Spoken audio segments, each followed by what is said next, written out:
Hello नमस्ते सबैजनालाई। अब आजबाट चाहिँ हामी फर्मुलाजहरुमा काम गर्न स्टार्ट गर्छौं। एक्सेल भनेको सिनोनिमस टु फर्मुलाज पनि हो। हाम्रो एकदमै ठूलो सेट अफ डेटाको चाहिँ के एनालिसिसहरु गर्नु पर्यो भने एकदमै युजफुल टुल हो। ओके, सो त्यसको चाहिँ एकदमै स्टार्टिङ पोइन्टमा चाहिँ हामी छौं। कुनै पनि फर्मुलाजहरु हामी यसमा कसरी एक्टिभेट गर्छौं। ओके, त्यो सबभन्दा सुरुमा चाहिँ हामीले यसलाई चाहिँ एउटा डेटा सेट रेडी गर्छौं। सो अलिकति रिलेटेबल हुन्छ, एकदम र्यान्डम फर्मुलाजहरु मात्रै इनपुट गर्नु भन्दा। सो अब मैले यसलाई के गरे भन्दाखेरि हामी एउटा रिपोर्ट कार्ड अफ ग्रेड 10 भनेर एउटा जेनेरेट गरौँ। ओके, सो यो भन्दा अगाडिको ट्युटोरियलमा मैले यहाँलाई चाहिँ बेसिक ट्याब्सहरुको ट्युटोरियल त्यसमा शेयर गरेको छु। मैले त्यो पर्टिकुलर भिडियोको लिंक पनि यो भिडियोमा शेयर गरिरहेको छु। यदि यहाँले हेर्नु भएको छैन भने त्यहाँ हेर्नु भयो भने चाहिँ त्यसमा हामीले ट्याब्स को डिफरेन्ट अप्सन्सहरुलाई चाहिँ कीबोर्डबाट कसरी एक्टिभेट गर्ने भन्ने कुरामा काम गरेको छौं। ओके, सो अब मैले रिपोर्ट कार्ड अफ ग्रेड 10 गरे। यसमा चाहिँ मलाई यसलाई बोल्ड गर्नु पर्यो भनेपछि मैले अल्ट प्रेस गरेर होम ट्याब भित्र गएर 1 प्रेस गर्छु, यो बोल्ड भयो। ओके, सो मैले अब यहाँ स्टुडेन्ट्स भनेर प्रेस गरे, स्टुडेन्ट्स को नाम प्रेस गर्छु,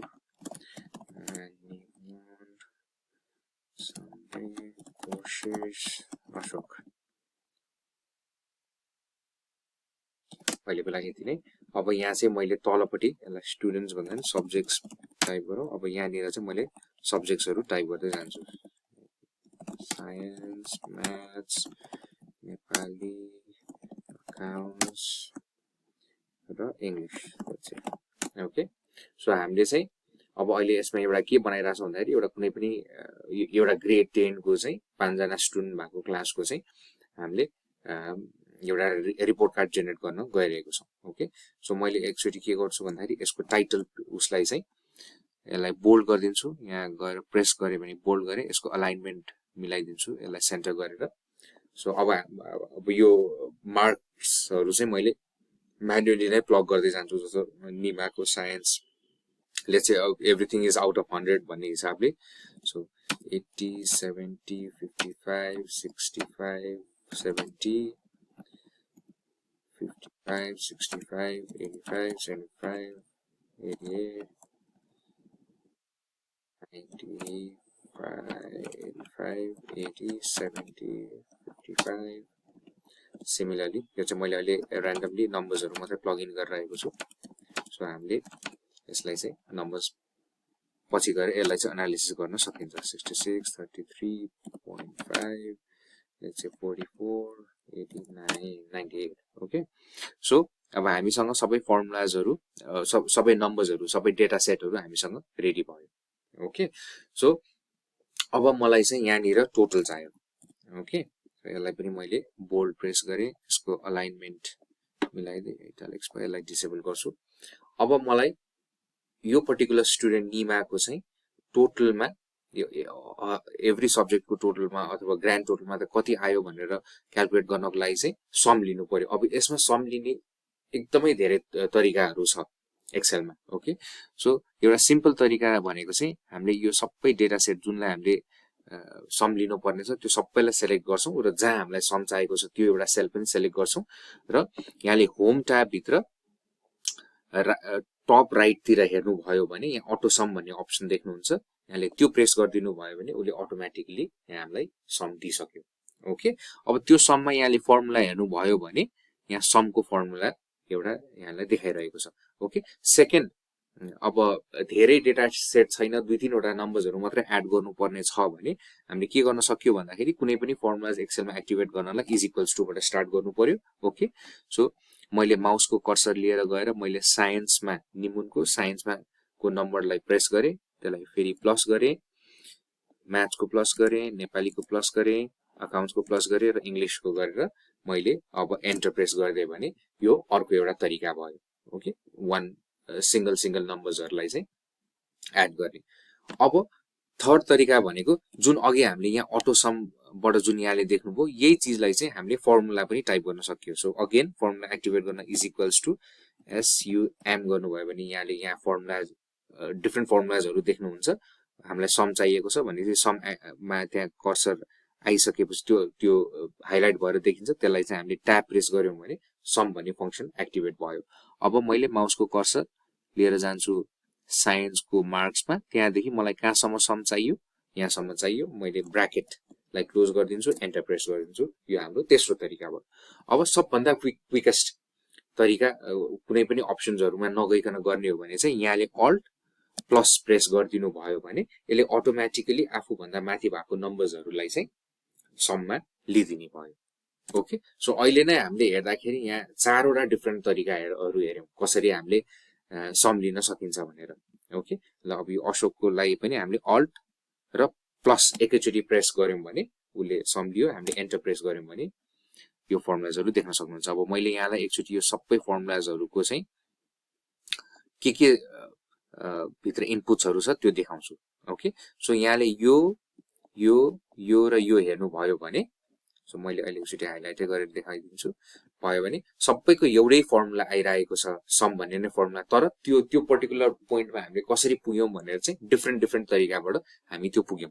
ओके, सो यो भनेको पनि रिजल्ट त्यही नै आउने हो, तर यसमा चाहिँ हामीले सिंगल नम्बर्सहरुलाई चाहिँ एड अप गरेर यो फर्मुलालाई चाहिँ डिराइभ गरेको छौं। ओके, सो यहाँले रिकल गर्नुभयो भने एकदम क्विक रिक्याप गर्दाखेरि चाहिँ हामीले सो फर्मुलालाई डिएक्टिभेट गर्यौं। निमाको टोटल क्याल्कुलेट गर्नको लागि हामीले अटो सम भन्ने फंक्सन युज गर्यौं। ओके, निमुनको क्याल्कुलेट गर्नलाई हामीले एभ्री इन्डिभिजुअल नम्बर्सलाई म्यानुअली एड गर्यौं।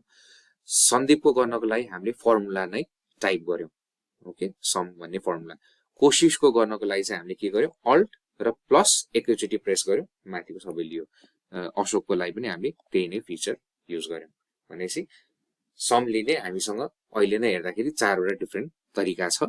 अब यहाँको नम्बरको भोल्युम, डेटा सेटको भोल्युम हेरिकन कुन चाहिँ यहाँलाई प्रयोग गर्नलाई चाँडो हुन्छ त्यो प्रयोग गर्न सकियो। अब मैले फेरि यो सबै नम्बर्सहरुलाई चाहिँ बोल्ड गरे र मैले यो सेललाई चाहिँ हाइलाइट गरे यो कलरमा र मेरो टेक्स्टलाई चाहिँ मैले ब्लूमा कलर गरे। ओके, सो मसँग एभ्री इन्डिभिजुअल स्टुडेन्टको चाहिँ टोटल मार्क्स आयो। ओके, सो यसलाई टोटल मार्क्स स्कोर भनेर राख्यौं। अब मलाई हरेक स्टुडेन्टको चाहिँ पर्सेन्टेज पनि चाहियो। ओके, सो अघि नै हामीले के भनेको थियो भन्दाखेरि हरेक सब्जेक्टको चाहिँ फुल मार्क्स चाहिँ हामीले 100 भनेर भनेका छौं। ओके, भनेपछि टोटल स्कोर भनेर के राख्न सक्यो भन्दाखेरि सबै जनाको 5 वटा सब्जेक्ट छ भनेपछि 5 टाइम्स 100 गर्दाखेरि आउट अफ 500 को चाहिँ यो एक्जाम भएको रहेछ। ओके, सो अब यसमा यो भनेको पनि मैले म्यानुअली नै टाइप गरेको नम्बर भयो। अब मैले यसमा चाहिँ पर्सेन्टेज स्कोर भनेर मैले क्याल्कुलेट गर्नु पर्यो। ओके, भनेपछि अब मेरो basic formula is equals to गर्छु मैले यो स्टुडेन्टले कति मार्क्स स्कोर गर्यो आउट अफ कति भन्दा 500 भनेपछि total score marks divide by total score गर्यो भने यहाँको पर्सेन्टेजको फर्मुला आइहाल्यो। त्यो गरेर एन्टर प्रेस गर्नुभयो भने अब बाइ डिफल्ट यो डेसिमलमा आउँछ। अब यसलाई चाहिँ यहाँले पर्सेन्टेज एक्टिभेट गर्नको लागि चाहिँ होम ट्याब भित्र यहाँले हेर्नु भयो भने यहाँ पर्सेन्टेज साइन देख्नुहुन्छ, यसलाई क्लिक गरिदिनु भयो भने उसको पर्सेन्टेज आयो। ओके, अब यो चाहिँ यसले राउन्डिङ गरेर देखायो तर एक्ज्याक्ट राउन्ड फिगरमा नहुन सक्छ, त्यो भएर यहाँनिर यो दुईटा अप्सन देख्नुभयो भने यसलाई चाहिँ डेसिमल प्लेस बढाउने र घटाउने अप्सन छ हामीसँग। अब हामीलाई चाहिँ 2 डेसिमल प्लेससम्म लिएर आउनु पर्यो। यो चाहिँ एक्ज्याक्टली 68% आयो यो स्टुडेन्टको। ओके, अब मैले अगेन फेरि फर्मुला एक्टिभेट गर्दाखेरि इज इक्वल्स टु निमुनको टोटल स्कोर मार्क्स डिभाइड भनेपछि हाम्रो त्यो स्ल्याश साइन ब्याकवर्ड स्ल्याश यो forward slash by total score गर्यो गरेर एन्टर प्रेस गरे भने उसको फेरि 0.736 आयो। यसलाई पर्सेन्टेज गरिदिन्छु, 2 डेसिमल प्लेस गरेपछि उसको 73.6%। अब एभ्री टाइम त्यो फर्मुलाहरु टाइप गरेर राख्नु परेन। अब मैले के गर्छु, कन्ट्रोल सी गरेर यो फर्मुला कपी गरे र यता सन्दीपकोमा कन्ट्रोल भी गरिदिन्छु, कोशिशकोमा कन्ट्रोल भी, अशोककोमा कन्ट्रोल भी। ओके, सो यहाँ हेर्नु भयो भने यहाँले टोटल पर्सेन्टेज पनि आइसक्यो। अब मैले फेरि सिमिलर फर्मेटिङमा मैले यसलाई गरिदिन्छु, यसलाई सेन्टर गरिदिन्छु सबैलाई। ओके, अलाइनमेन्ट मैले मिलाइदिए। ओके, सो हामीले समको फिचर पनि हेर्यौं, हामीले डिभिजनको फिचर पनि यसमा हेर्यौं।